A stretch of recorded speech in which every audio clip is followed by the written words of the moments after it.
what was it like when Will Ferrell came? Because you got some awesome GoPro shots of him stills. Yeah, that you well, had put up. so it was like, I mean, we had a whole film crew around, right? And I was sitting there thinking, yeah, sometimes I'll be in the dugout and be like, man, if I had a camera right now, like the guys coming out of the lights, like this would look really cool. You know, I've seen some of the shots that some of the other guys take. And I'm like, it's spring training. There's no rules on this. Like, screw it. I'm going to have the GoPro like this. And who's going to stop me? Like, who's going to stop me? It's a total media circus anyways. They have like 6 cameras. There's a camera crew filming the camera crew.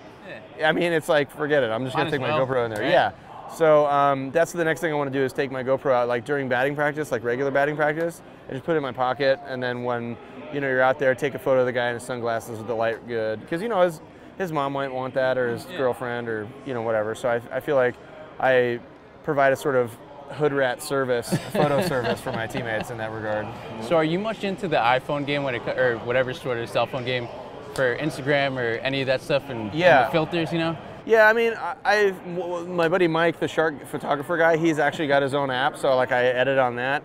I edit on different apps, but I think for the most part, the hardest thing for me is I shoot so much stuff with a real camera, getting it from the camera to my iPhone sized right so I can put it on Instagram without diluting the whole thing. Because some of the stuff I'm printing, it's 60 megapixels, a gigabyte of file, you know, because you're printing a huge thing, and then trying to be like, oh wait, let me downsize that so it can fit in like a 3-inch square, you know? Yeah, and then it doesn't come out as good when you end up blowing it up, kind of like we were talking about before with the megapixels. Exactly, but the thing is, I think with the new phone technology is so hilarious.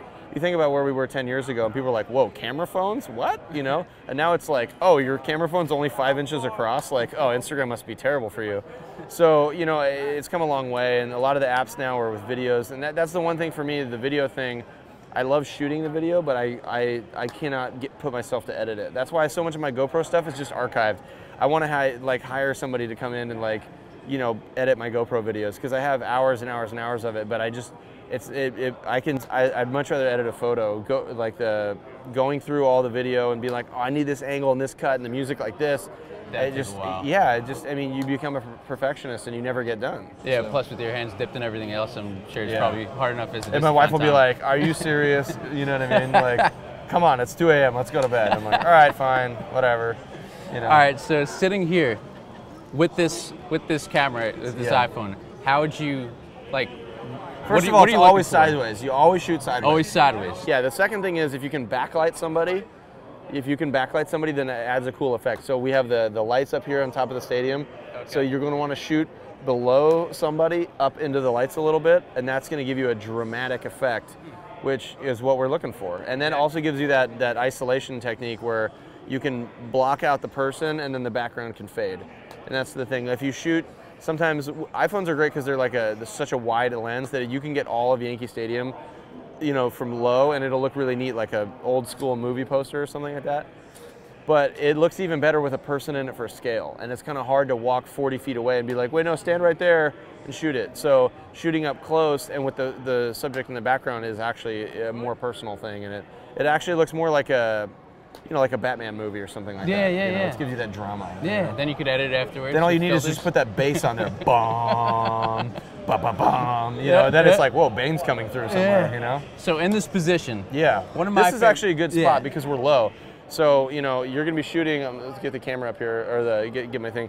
So we're right here, and you want to shoot up at somebody from this angle. So if we were to get a photo of whoever is going to do the pregame, would be nice. Or you can get one of the players, you know, shooting up towards the kids as they're signing autographs. That's a good one. That'd be a good one. And how about just from this position? Because like one of the ones that I love taking is like, call it the stucco stance. Cross the legs, show the shoes. And just where you could actually see the field. So like, if you couldn't move from here, what would be the picture that you take? Yeah, so for me, if I'm going to take a photo, first of all, I'm going to go sideways right here, and I'm going to get a photo of the guy taking the photo right here, like this. Wait, no, you're good, right there. Don't move. So you get him, like, let's see, now you got to see how it looks. See, with the lights behind him, you know, it looks a little bit better. So you just, you know, you kind of edit that out. So yeah. It's hard with the rail right here, but you know, that's kind of the idea. So for those watching, that's kind of the look. You get the lights behind the guy, and then it makes it look more dramatic, like staged, you know? All right, cool. That's the idea. Photo lessons with CJ Wilson. I'm trying, man. You know, I can't teach you how to throw a slider, but maybe I could. Probably won't be able to throw it. It's nearly as good. Bad for your elbow. It's really bad for your elbow to throw too many sliders.